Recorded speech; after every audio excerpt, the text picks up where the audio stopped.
cumprimentar os irmãos com a paz do Senhor.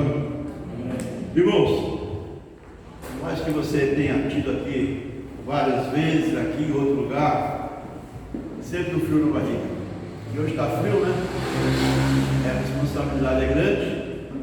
E desde que eu fui convidado para trazer a palavra hoje, eu pensando, meu coração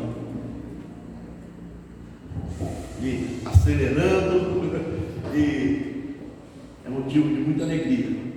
É a primeira vez que eu vou pegar aqui, né? E eu estou muito feliz. Eu espero que os irmãos também hoje saiam daqui felizes com aquilo que Deus colocou no meu coração. Também eu quero dividir com vocês. Eu gostaria de abrir Isaías 53, 10.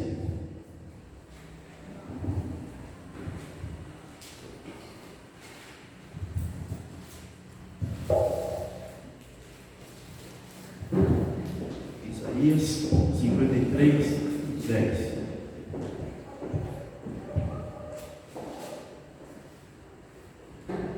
Eu coloquei o nome aqui nessa pregação de enxergar o futuro.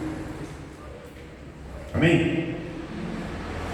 A palavra diz assim: todavia ao Senhor agradou moê-lo, fazendo enfermar, quando der a ele sua alma como oferta pelo pecado. Verá sua posteridade e prolongará os seus dias, e a vontade do Senhor prosperará nas suas mãos. Ele verá o fruto do penoso trabalho da sua alma e ficará satisfeito.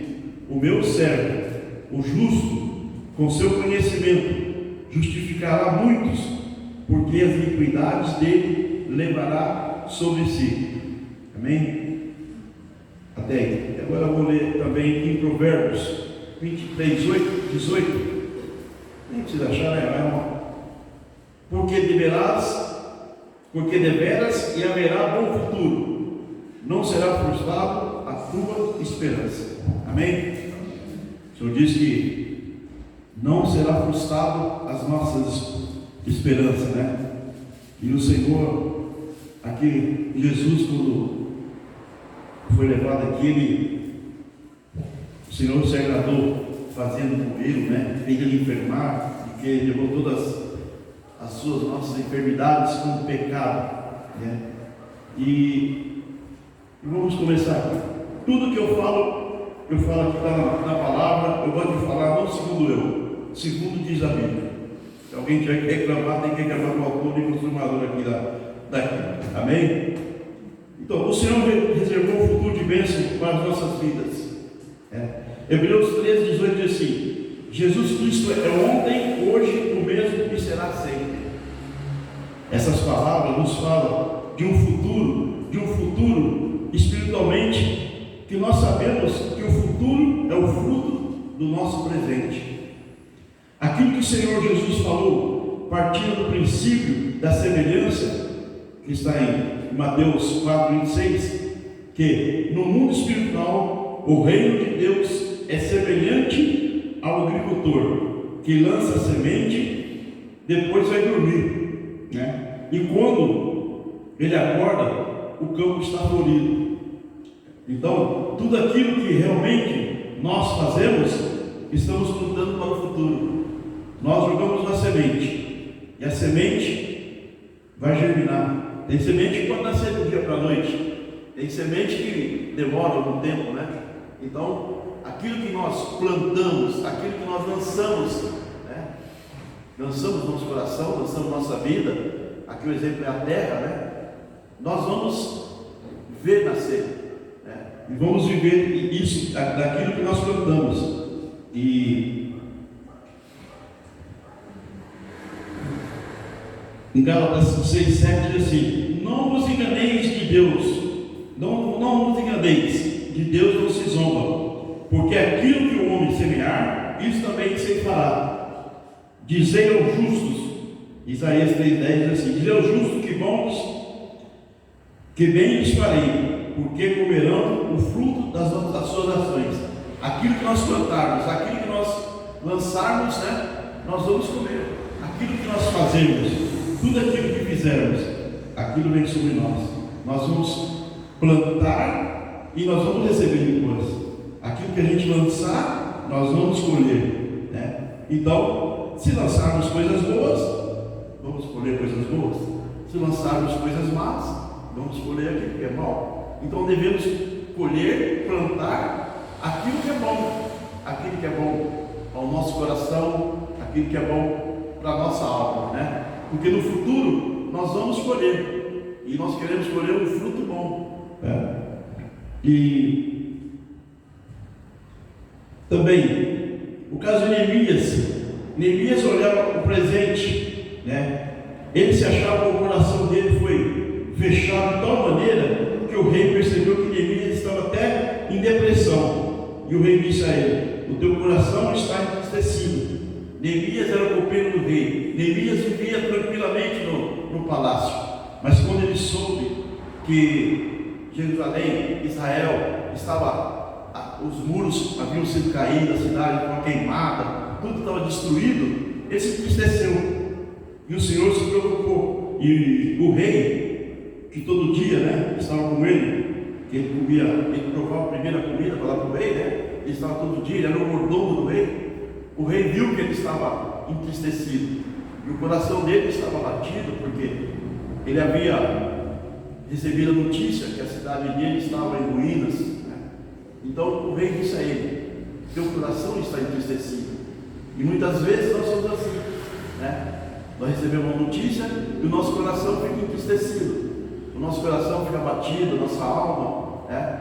E querendo ou não querendo, uma hora você demonstra a sua tristeza, né? A sua decepção, talvez com alguma situação, e isso as pessoas percebem, né? Então devemos estar sempre com o rosto alegre, formoso, mas não é todo dia que você consegue estar assim, né? Tem dia que segunda-feira é sexta, né? Então você fica bem complicado. Então Neemias, eu peguei o exemplo de Neemias que estava triste, né? Isaac olhava o presente, ele queria ir para o Egito, porque ele escondia uma mentira, né? E a Bíblia é um livro de futuro, e a palavra de Deus, ela sempre se projeta para o amanhã, porque a obra de Deus não faz num só dia, né? A obra de Deus é ilimitada, né? A obra de Deus é infinita. A obra de Deus não é só por um dia. E também lemos no livro de Gênesis, Deus havia preparado um futuro maravilhoso para Adão e para Eva, né? E eles, e uma terra, havia prometido para eles uma terra também, né? E eles iam governar sobre os animais, sobre a terra, sobre tudo, né? Deus tinha dado o mundo para os dois. Deus deu tudo maravilhoso para eles. Mas o que aconteceu? Porém, o inimigo, Satanás, veio roubar o futuro de Adão e Eva. E ele roubou o futuro de Adão e Eva, né? E eles perderam tudo aquilo que era o projeto de Deus para a vida deles. E como fazemos para a gente perder o nosso futuro? Muitas vezes, pelas ilusões carnais. Gálatas 3:1-3. Satanás tem roubado o futuro de pessoas por causa de ilusões carnais, por causa, às vezes, de uma paixão, por causa de um rosto bonito, por causa de uma atração sexual. Ele tem roubado muitos através dessas deformações no nosso corpo, né, na nossa alma. Ele tem roubado o futuro de pessoas por ofertas que motivam a carne, né? E nós temos que entender que o único objetivo de Satanás é matar, roubar e destruir. Ele exatamente sabe o que Satanás traz. Ele traz ilusões, ele coloca coisas do mundo nas nossas vidas, né? E muitas vezes nós aceitamos por carência, por necessidade, né? Acabamos aceitando coisas que não vêm de Deus. E ele é o papel dele, né? Ele vem para destruir, ele vem para roubar, ele vem para matar. Ele mata o meu sonho, mata os seus sonhos, né? E aquilo que nós projetamos, ele vem roubar. Satanás é muito astuto. E através das promessas carnais e atrativas, em João 4, 8, 44, diz assim: o diabo do deserto quis roubar o futuro de Deus, quer resgatar o homem e cumprir o plano de Deus que havia lhe dado. E Satanás, como astuto que é, foi tentar o próprio Filho de Deus com promessas carnais. Se você me adorar, se você me adorar, eu te darei todos os meus reinos, todo o reino. E assim Satanás roubou o futuro de um homem. É assim que Satanás tenta roubar o futuro, de uma família, rouba o ministério, rouba uma promessa completamente mentirosa. É a promessa que ele faz, para aqueles que acreditam naquilo que ele está dizendo. E nós, através da nossa deformação, a nossa alma, a gente aceita a mentira de Satanás. Satanás, ele é muito sutil. Ele é muito sutil. E o mundo que ele apresenta é o mundo que todos nós queremos. Você não pode, o crente, eu não posso fazer isso, eu tudo posso. O crente não pode fazer aquilo, não pode fazer aquilo. Ele mente. E muitas vezes, talvez pela nossa carência, acabamos aceitando aquilo que ele nos coloca. Nós temos que tomar muito cuidado com Satanás. Nós temos que vigiar mesmo, porque ele é ardiloso. Ele sabe como penetrar a nossa mente para fazer aquilo que nos agrada, daquilo que eu estou esperando uma promessa, essa promessa está demorando, ele vem, eu te dou mais rápido. Eu vou contar uma coisa que eu vivi. Eu não gosto de contar testemunho do que ouvir ou do que falar. Eu gosto de contar aquilo que eu vivi, e eu sou uma pessoa bem vivida. Quando eu era do mundo, eu era espírita. Todo espírita é católico. Eu ia sempre, todo dia 12 de outubro, eu ia ali na Aparecida. E não tinha uma vez que eu ia lá e não pedia uma coisa. Eu pedia, era rapidinho, vinha na minha mão. Não tinha nada. Tudo que eu pedia, vinha rápido. Aí não demorava. Mas era uma coisa que não era firme, não era uma coisa que consistente. Depois que eu ia perceber isso aí, eu ia pedir as coisas aconteciam. Aí depois, quando eu aceitei a Jesus, para pedir as coisas, e demorava a acontecer, demorava a vir. Eu peguei, um dia conversando com o Espírito Santo, eu falei: Senhor, mas por que antigamente eu ia lá? Eu ia na sexta, na segunda-feira, estava resolvido o meu problema. Eu ia no domingo, na segunda-feira, estava resolvido o meu problema. E aí eu fui perceber que aquilo que Deus dá é consistente, aquilo que Ele dá é firme, aquilo que te dá é para sempre. É pensado, é meditado no que Ele pode te dar, ou que Ele não pode te dar. Eu não posso te dar uma coisa que você não vai poder tomar conta. Senhor, eu quero uma Ferrari. Tudo bem, eu vou te dar uma Ferrari. Eu sou louco. Você não tem dinheiro para o IPVA, como é que eu vou dar Ferrari para você? Não é verdade? Então, Deus não mandou. E eu ia lá e as coisas eram tão fáceis. Mas por que era tão fácil? Para me prender a ela. Quando eu ia, então a pessoa vai pedir algo, ela consegue, mas vai para você ficar preso a ela.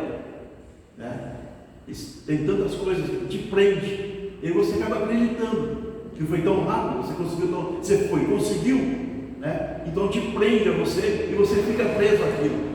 Com Deus é diferente, você tem que ter paciência, é o tempo dele, não é o meu tempo, não é o seu tempo, é o tempo dele, ele vai fazer no tempo dele e vai te dar.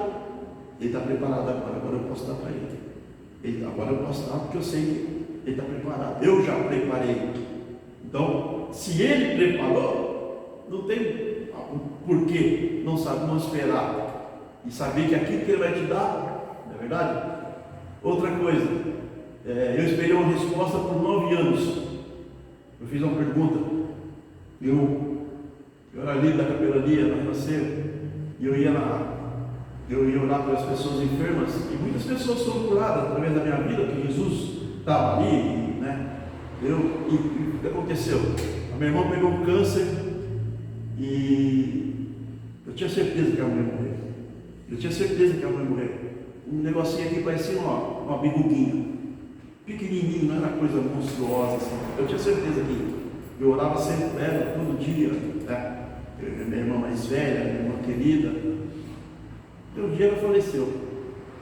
Eu fiquei muito entristecido. Eu cheguei e falei assim, perdi a vontade de ir no hospital orar para as pessoas. Aí um dia eu questionei o Espírito Santo. Falei, Senhor, grandes coisas eu já fiz, eu já vi isso fazer grandes coisas, eu já vi muitos milagres, né? Agora, eu tinha certeza que o Senhor ia levar minha irmã, o Senhor levou minha irmã. Eu não tenho vontade de orar por mais ninguém, não. Perdi a vontade de orar. Aí, esperei. Aí, quando ele me deu a resposta de uma outra pergunta que eu havia feito para ele há 9 anos atrás, aí veio as duas juntas. Minha irmã, há 10 anos atrás, ela tinha feito uma cirurgia, trocou o rim, fez um transplante. O médico deu 10 anos para ela, fazia 13 anos que ela estava viva. Aí, ele falou assim, sua irmã tinha 10 anos de vida, eu dei mais 3, porque ela era espírita. Eu dei 3, ela tinha aceitado Jesus, mas nunca ia na igreja. Aí me dava o dízimo, eu levava lá para o R.R. Soares, que era na igreja dele, eu levava, mas ela nunca ia. Então eu via todo dia o programa dele, né? Lia a Bíblia. Um dia eu cheguei em casa, compartilhar, tinha santo que não acabava mais. Ela fez um saco, mandou jogar fora, né? Eu não falei nada para ela, né? Ela pegou, tirou tudo, limpou, ela aceitou Jesus. Aí ela começou a falar de Jesus para a família dela. Falou para as filhas, falou para o marido, sempre ela falava de Jesus. Já tinha mudado, que tinha acontecido isso. E aí ele falou, 3 anos eu dei a mais para ela falar de Jesus, agora eu recolhi e ela está comigo. Aí eu peguei, então, a resposta do texto eu peguei por 9 anos. Eu falei, Senhor, eu tinha muitas coisas, eu perdi. Por que eu perdi? Eu sei administrar, eu não sou cabeça de prego, né? E o que aconteceu?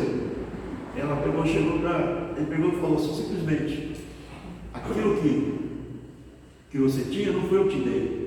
Porque não era mesmo. Eu era espírita e tudo, quanto é lugar, não tinha tempo ruim, vocês lá. Eu ia correr atrás, né?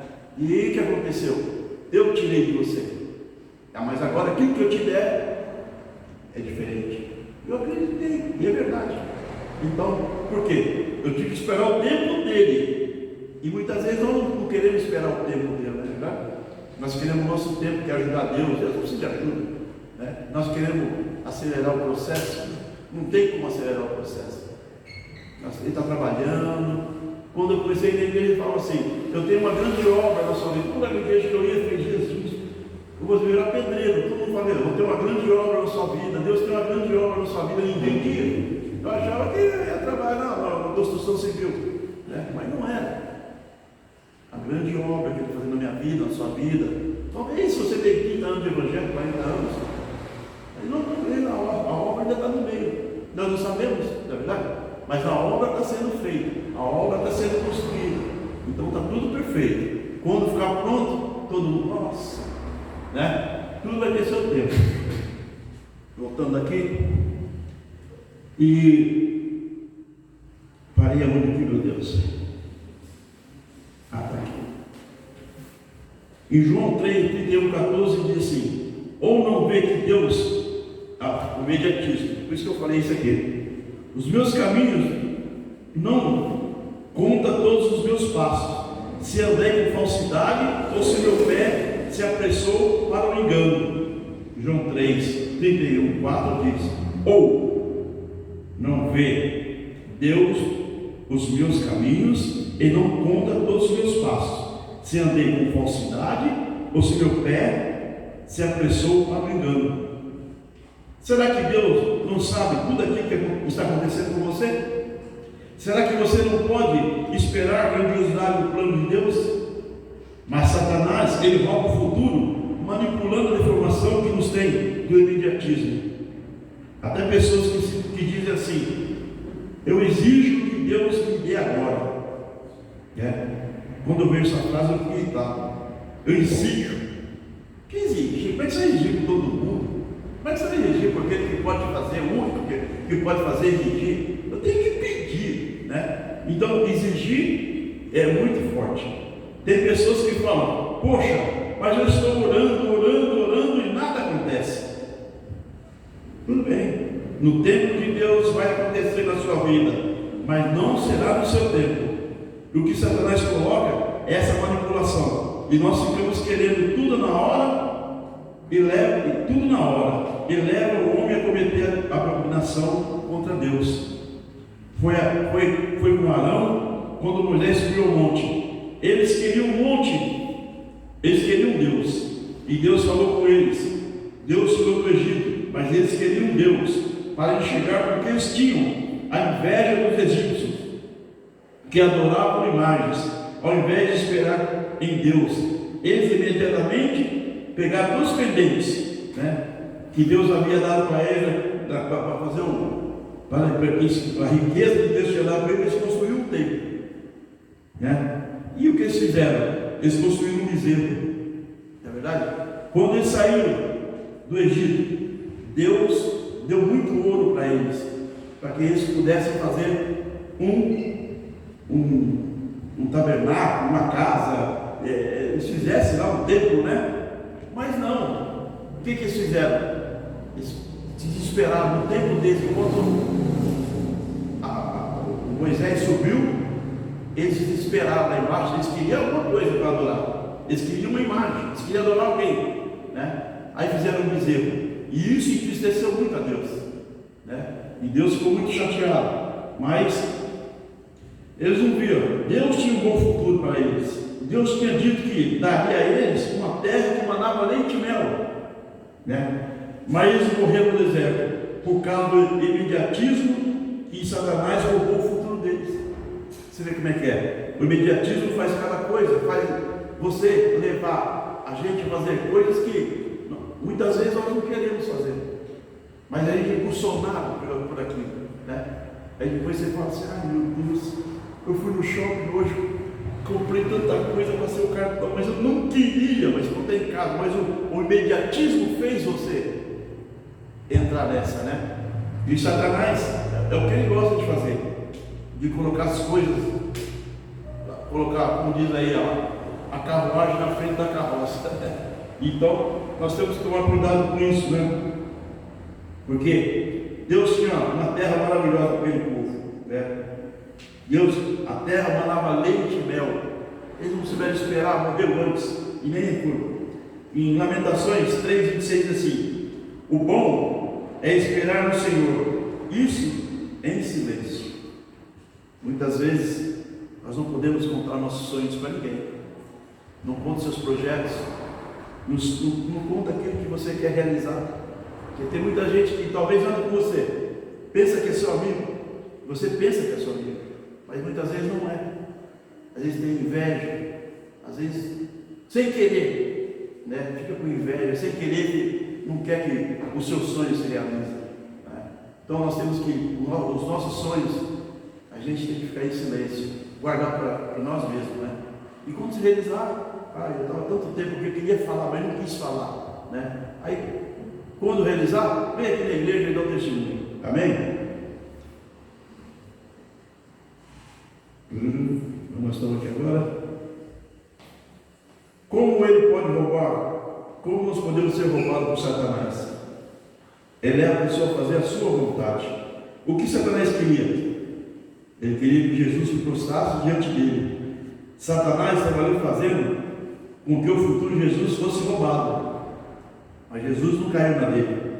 Jesus estava ali, havia passado 40 dias, não sei se sem comer ou sem beber, eu sei que ele estava 40 dias lá em jejum, né?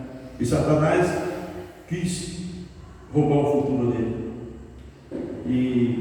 E como Satanás induz a gente cometer o erro para que nós perdemos o nosso futuro. Aquilo que ele fez com Salomão, fez com vários homens.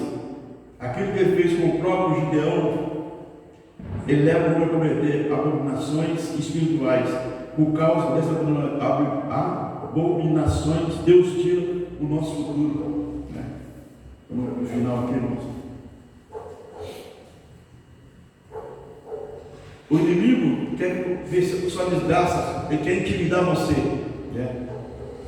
Em Samuel 5,6, partiu o rei e seus homens para Jerusalém, contra os jebuseus que habitavam naquela terra, e disseram a Davi: não entrarás aqui, porque os cegos, os coxos te referirão. Como diz Davi, não entrará neste lugar. Porém Davi tomou a fortaleza de Sião e a cidade de Davi. Davi não ficou envergonhado do que estava pensando dele. Ele enxergou o caminho das águas que Deus queria mostrar. Deus é um caminho grande, de grandes livramentos e realizações para mim e para você. Enxergue o caminho de Deus. Né? Davi não olhou isso aqui. Né? Então, o que nós temos que passar? Não enxergar o presente. O religioso vê Cristo na cruz, mas nós podemos enxergar a ressurreição. Né? Nós temos que ver a ressurreição, enxergar o melhor que Deus está por vir em todas as áreas. Agora desta última casa será maior do que a primeira. Né? E enxergar o futuro é que nós devemos olhar para frente, não devemos olhar para trás, devemos seguir. Né? O nosso futuro está na nossa frente. E o futuro constrói aquilo que nunca foi construído. Né? Você vai construir coisas grandes, coisas que você talvez não tenha nem passado por você, coisas que talvez você não tenha imaginado, porque você passou despercebido. Né? E o futuro está bem na tua frente, e você não está conseguindo ver, e por isso você tem ficado para trás. O Senhor está te dizendo: enxerga o que eu vou fazer na tua vida. Deus tem um plano, Deus tem uma obra, e o Espírito de Deus diz: eu tenho um futuro para a sua vida, e é um grande futuro de bênçãos. Nós somos o futuro de Deus. Jesus enxergou quando ele aceitou a missão, o fruto do penoso trabalho. Jesus semeou a sua vida por todos nós naquela cruz do Calvário. E a igreja tem um grande e maravilhoso. É a igreja do futuro, porque Jesus virá buscar um dia a sua noiva, a soberana. Então nós temos que aguardar. A volta do Senhor está próxima. E o Senhor virá buscar uma igreja limpa, sarada, restaurada. Né? E nós fazemos parte dessa igreja. Né? Porque ele enxergou, quando ele aceitou a missão, que ele foi levado naquele madeiro. Né? A missão, quando ele veio ao mundo, veio como homem. E ele foi aqui para. E agora ele vai vir buscar a igreja. Ele foi, mas ele voltará. Isaías 44:7 diz: quem há como eu, feito predicações que estabelecer, mas não contigo, que declara e exponha perante mim, que anuncie coisas futuras e as coisas que eu vivi. Não vos assombreis, nem tomais a casa aquele que tempo vou ouvir e vos anunciei. Vós sois a minha testemunha. Não há outro Deus além de mim, não há outra rocha que eu conheça. Meu Deus. Não há outro Deus, só um Deus. Isaías falou que não há outro além de mim. Não há outra rocha além de mim. Só existe Deus. Temos que apegar a Deus cada vez mais. E enxergar aquilo que Deus nos mandou. Depois disso, ouvi a voz do Senhor que dizia: a quem enviarei? A quem há de ir por nós? Isaías diz: eis-me aqui, envia-me. Então ele disse: ide, vá. Isaías, enquanto chegava a morte do rei, estava deprimido, mas quando enxergou, enviou um futuro maravilhoso, de realizações e autoridade. Deus transformou num grande profeta. Deus está hoje enviando você, eu, para o ide, para falar a palavra dele, para anunciar as boas novas. Isso que nós devemos fazer. E em Gênesis 13:14 diz o Senhor a Abraão: depois que Deus separou dele, ergue os olhos e olha para onde está. Olhe para o norte, olhe para o sul, olhe para o oriente e o ocidente, porque toda essa terra que você vê, eu te darei. Eu darei a você e a sua descendência. Abraão foi chamado. Abraão foi para o deserto. Ele obedeceu aquilo que Deus mandou ele fazer. Só que ele levou um parente, né? E o parente não era da promessa dele. O Ló não tinha a promessa de Deus.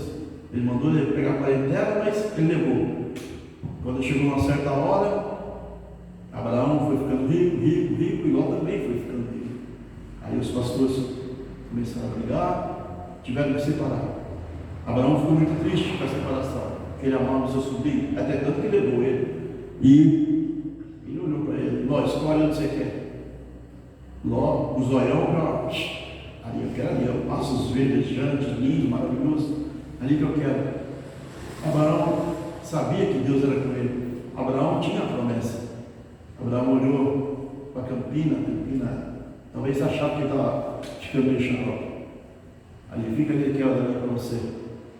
Ele pegou, Ló foi para o lugar mais bonito, aí acabou indo para Sodoma, né? Todos já sabem o final da história. E aí Deus apareceu para Abraão novamente e disse: Abraão, olha toda essa terra, tudo eu te darei, tudo é para você, vou dar para você e sua descendência. Então, ele olhou toda aquela terra. Talvez Abraão pensasse que não tinha nem futuro. Quando eles olharam que aquela terra ficou feia para Abraão, quem estava com ele falou assim: nós estamos sem futuro. Abraão escolheu o pior. Ló levou a melhor terra. Nós ficamos com o pior, mas não era. O futuro de Abraão já estava estabelecido. E Deus diz assim: tudo que você enxergar, Deus te dará. Em Gênesis 15:5 diz assim: então conduziu ele para fora e disse: olha para o céu, conta as estrelas, se é que podes. Ele disse: será assim a tua prosperidade.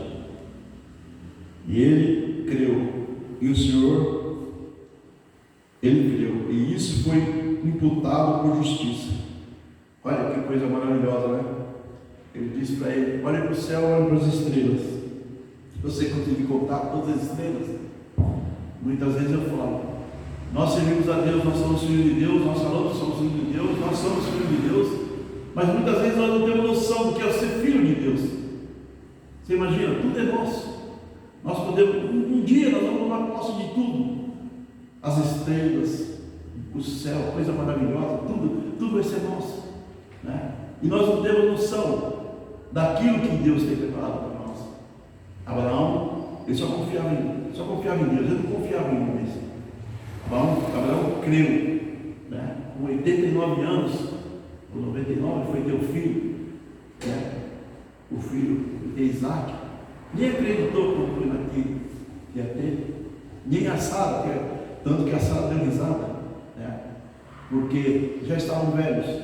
Mas Abraão sempre creu. E nós temos que crer que nós temos um futuro. Nós temos um amanhã. O povo que está no mundo aí não tem um amanhã. Eles estão aí, estão arriscados a levar um tiro, estão arriscados a bater o carro, estão bebendo, saem bêbado da balada. Nós temos amanhã. Nós temos Jesus. Nós temos um futuro. O nosso futuro, eu creio, é um futuro bom, é um futuro perfeito. Que o que Deus tem para nós é bom, perfeito e agradável. E nós devemos nos agarrar a isso, né? Nós devemos cada vez mais buscar o Senhor, cada vez mais estar na tua presença, cada vez mais buscar em oração. Isso nós temos que fazer. E para encerrar, irmãos, ele creu e enxergou. Ele não tinha esperanças humanas, mas confiou no Senhor. Ele enxergou a grande colheita, da mesma forma que Isaac. Isaac também plantou. O Senhor disse que ele ia colher 100 por 1. Isaac colheu. Então, enxerga o que Deus tem, o que Deus te mostra, não o que o inimigo quer te mostrar.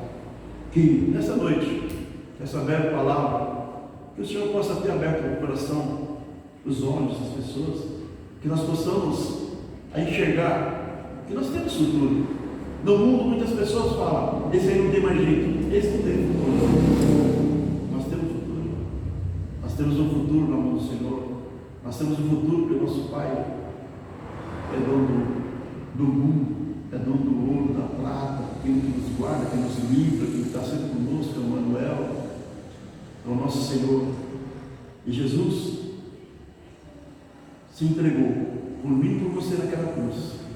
E naquele dia que Ele se entregou, tudo o que era mal, o meu pecado, o seu pecado, as nossas enfermidades, tudo que era mal, Ele levou. E ali Ele preparou um futuro de bênçãos, um futuro muitas vezes de lutas, mas também Ele falou: no mundo tereis aflição, mas tenha bom ânimo, eu venci. E que você lembre que Jesus, quando foi levado ao madeiro, Ele olhou por mim e por você, mesmo estando no ventre da minha mãe. O Senhor olhou: esse é meu filho, esse é o meu amado, né? Que nós possamos adorar o Senhor, cada vez mais podemos falar a Tua palavra, falar do Teu amor, falar aquilo que Ele fez na minha vida, na sua vida, a transformação que Ele mudou, de onde Ele te tirou, né? Muitas pessoas falam: eu nasci num berço evangélico. Eu sempre procurei um berço evangélico. Já fui na Casa Bahia, já fui na Maravilhosa, eu nunca vi berço evangélico para mim. Então, Ele cuidou desde pequeno de mim e de você. Amém? Isso foi o que Deus colocou no meu coração. Que Deus abençoe.